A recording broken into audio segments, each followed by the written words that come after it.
نحمدہ ونصلی علی رسولہ الکریم اما بعد۔ محترم حضرات، اللہ رب العالمین سے ہمارا تعلق بہت ضروری ہے۔ اللہ تعالی ہمارا خالق ہے اور وہ ہمارا رب ہے۔ اس نے ہمیں پیدا کیا اور ہماری ضرورت کی ساری چیزیں مہیا کر رہا ہے۔ اس رب کی پہچان اور اس سے اپنا تعلق اور اس کی قربت کو حاصل کرنا ہم سب کے لیے ضروری ہے۔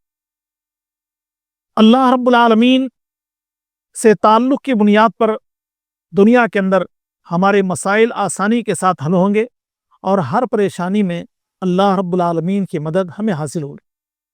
ہمیں دیکھنا یہ ہے کہ اللہ رب العالمین سے تعلق کیسے قائم ہو سکتا ہے، اور انبیاء علیہ السلام نے اللہ رب العالمین سے تعلق قائم کیا تو اللہ تعالیٰ نے ان کی ضروریات کو کیسے پورا کیا اور کس طرح اللہ رب العالمین کی مدد آئی۔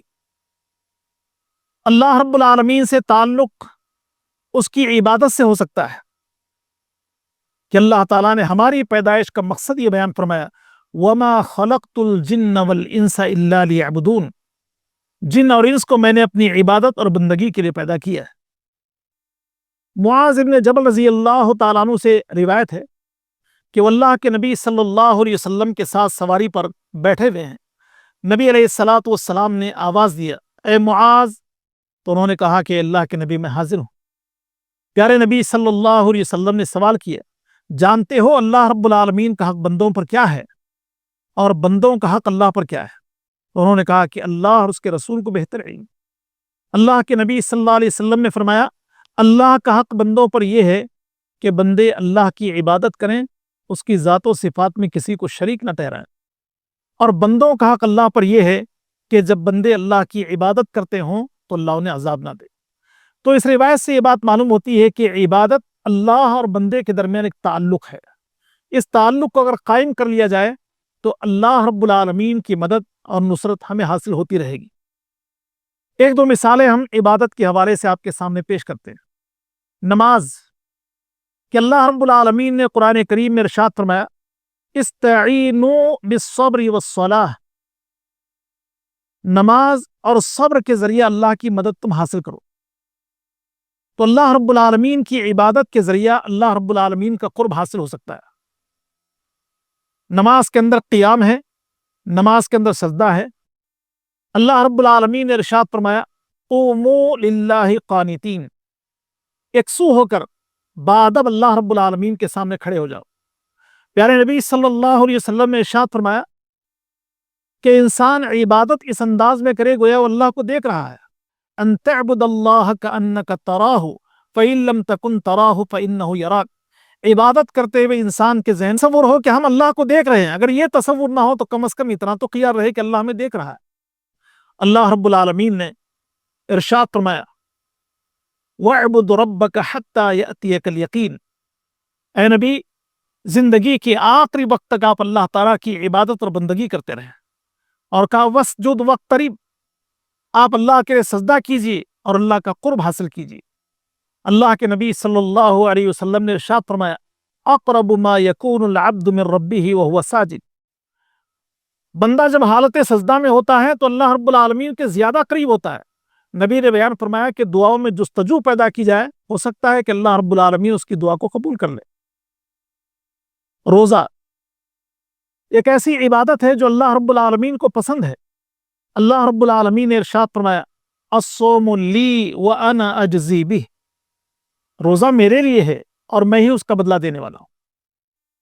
انسان جب روزے کی حالت میں ہوتا ہے تو اس اہم عبادت کو اللہ رب العالمین اس قدر قبول کر لیتا ہے کہ کتنا بدلہ اللہ تعالیٰ دے گا اس کا کوئی اندازہ نہیں۔ اور پھر یہ کہ روزہ دار کے منہ سے نکلنے والی مہک اللہ رب العالمین کے نزدیک مشک کی خوشبو سے کہیں زیادہ ہے۔ اللہ رب العالمین کو یاد کرنا، اللہ نے ارشاد فرمایا، فاذکرونی اذکرکم، تم مجھے یاد کرو میں تمہیں یاد کروں گا۔ تو گویا کہ اللہ رب العالمین کی عبادت اور بندگی سے اللہ کے ساتھ ایک تعلق قائم ہوتا ہے، اور یہ تعلق جب مضبوط ہو جائے تو جب بھی انسان اللہ رب العالمین سے دعا کرے گا اللہ اس کی دعا سن لے گا۔ صحیح بخاری میں روایت ہے کہ اللہ کے نبی صلی اللہ علیہ وسلم نے روایت فرمایا، اللہ تعالیٰ بیان فرماتا ہے کہ میرا بندہ فرائض کو ادا کر کے میرا قرب حاصل کر سکتا ہے، اگر وہ نوافل کا اہتمام کر لے تو میں اس سے محبت کرنے لگتا ہوں، اور جب میں اس سے محبت کرتا ہوں تو اس کی آنکھ بن جاتا ہوں جس سے وہ دیکھتا ہے، اس کا کان بن جاتا ہوں جس سے وہ سنتا ہے، اس کے ہاتھ بن جاتا ہوں جن سے وہ پکڑتا ہے، اس کے پیر بن جاتا ہوں جن سے وہ چلتا ہے۔ جب بھی مجھ سے سوال کرے گا تو میں ضرور دے دوں گا، اور جب بھی مجھ سے پناہ طلب کرے گا تو میں ضرور اس کو پناہ دے دوں۔ انبیاء علیہ السلام کی زندگیوں سے ایک دو مثالیں ہم سمجھنے کی کوشش کرتے ہیں۔ دعوت توحید کے نتیجہ میں ابراہیم علیہ السلام کو آزمائشوں سے گزرنا پڑا۔ اس قدر شدید آزمائش آئی کہ ابراہیم علیہ السلام کے بارے میں لوگوں نے کہا کہ ان کو قتل کر دیا جائے یا جلا دیا جائے۔ ابراہیم علیہ السلام کو جلانے کے لیے آگ روشن کی گئی۔ ابراہیم علیہ السلام اللہ رب العالمین کی توحید کو اچھی طرح سمجھتے تھے، اللہ رب العالمین کی عبادت اور بندگی کرنے والے تھے، اور تمام باطل خداؤں سے منہ موڑ کے اللہ رب العالمین کی طرف مائل ہونے والے تھے۔ تو اللہ رب العالمین کی خاطر جب انہیں آزمائش سے گزرنا پڑا تو انہوں نے خندہ پیشانی کے ساتھ سامنا کیا۔ اللہ رب العالمین نے آگ کو حکم دیا، یا نار کونی بردا وسلاما علی ابراہیم، اے آگ ابراہیم کے لیے سلامتی والی بن جانا۔ تو گویا کہ اللہ رب العالمین نے ابراہیم علیہ السلام کی مدد کی، اس تعلق کی بنیاد پر کہ وہ اللہ کے ساتھ کسی کو شریک نہیں ٹھہراتے تھے اور اللہ رب العالمین کی عبادت اور بندگی کرنے والے تھے۔ یعقوب علیہ السلام، ان کی آزمائش اس طرح تھی کہ ایک بعد دیگرے ان کے بچے ان سے رخصت ہوتے رہے، ان کی نگاہوں سے دور ہوتے رہے۔ یوسف علیہ السلام ان کی نگاہوں سے دور ہو گئے، یوسف علیہ السلام کے بھائی ان کی نگاہ سے دور ہو گئے، اور ایک اور بیٹا ان کی نگاہ سے دور ہو گیا۔ تین بیٹوں کی جدائی، لیکن اللہ رب العالمین کی رحمت سے امید وابستہ ہے کہ اللہ رب العالمین میرے بچوں کو میرے پاس لے آئے گا، اور اپنے دکھ اور رنج کو انہوں نے اللہ رب العالمین کے حوالے کر دی۔ نتیجہ یہ ہوا کہ اللہ رب العالمین نے ان کے تینوں بیٹے ان کے قریب کر دیے، اور یعقوب علیہ السلام کے دل کو اللہ رب العالمین نے ٹھنڈا کی۔ یونس علیہ السلام اللہ کے نبی ہیں۔ ایک وقت تو آیا کہ اپنی قوم کو انہوں نے آگاہ کیا کہ اللہ رب العالمین کی عبادت اور بندگی کر لو، ورنہ اللہ رب العالمین کے عذاب کے شکار ہو جاؤ۔ قوم کو ڈرا دھمکا کے دوسری بستی کی طرف روانہ ہوئے۔ راستے میں یونس علیہ السلام کو دریا میں کودنا پڑا۔ اللہ رب العالمین نے ایک مچھلی کو حکم دیا کہ سلامتی کے ساتھ یونس علیہ السلام کو اپنے پیٹ میں رکھ لے۔ ایک آزمائش ہے۔ یونس علیہ السلام نے ایک عرصے کے بعد اللہ رب العالمین کی بارگاہ میں عرض کیا، لا الہ الا انت سبحانک انی کنت من الظالمین، اللہ تیرے علاوہ کوئی معبود برحق نہیں، تو پاک ہے اور میں ہی ظالم ہوں۔ نتیجتاً اللہ رب العالمین نے مچھلی کو حکم دیا، مچھلی نے یونس علیہ السلام کو دریا کے باہر لا کے چھوڑ دی۔ موسیٰ علیہ السلام، فرعون کا لاؤ لشکر موسیٰ علیہ السلام اور ان پر ایمان لانے والوں کا پیچھا کر رہا ہے۔ اصحاب موسیٰ نے دیکھا سامنے دریا ہے اور پیچھے فرعون کا لاؤ لشکر ہے، تو کہنے لگے اب تو ہم مارے گئے۔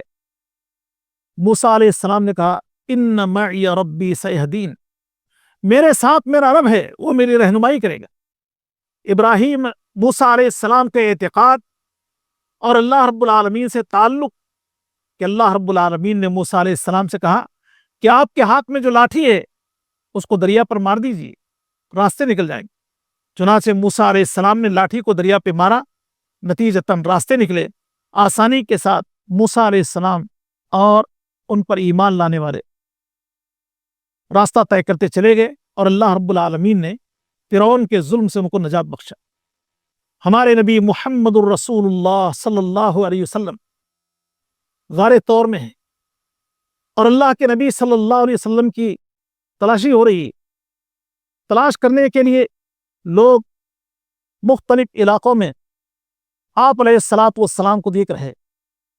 ایک ٹیم سور پہاڑ پہنچی، اور انہوں نے محمد رسول اللہ صلی اللہ علیہ وسلم کو دیکھنا شروع کیا، تلاش کرنے لگے۔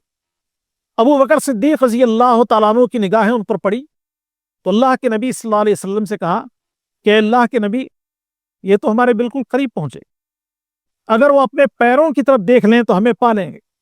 تو اللہ کے نبی صلی اللہ علیہ وسلم نے فرمایا لا تحزن ان اللہ معنا، ابو بکر غم نہ کر، اللہ ہمارے ساتھ ہے۔ اللہ رب العالمین سے تعلق کہ اللہ رب العالمین نے تلاش کرنے والے ان لوگوں کو دوسری طرف پھیر دیا۔ انہوں نے کہا کہ ہم اس یقین کے ساتھ کہہ سکتے ہیں کہ محمد ان کے ساتھی سور پہاڑ پر آئے ہیں، لیکن کس غار میں چھپے بیٹھے ہیں اس کے بارے میں ہم کہہ نہیں سکتے۔ پھر انہوں نے اپنا راستہ بدل لیا۔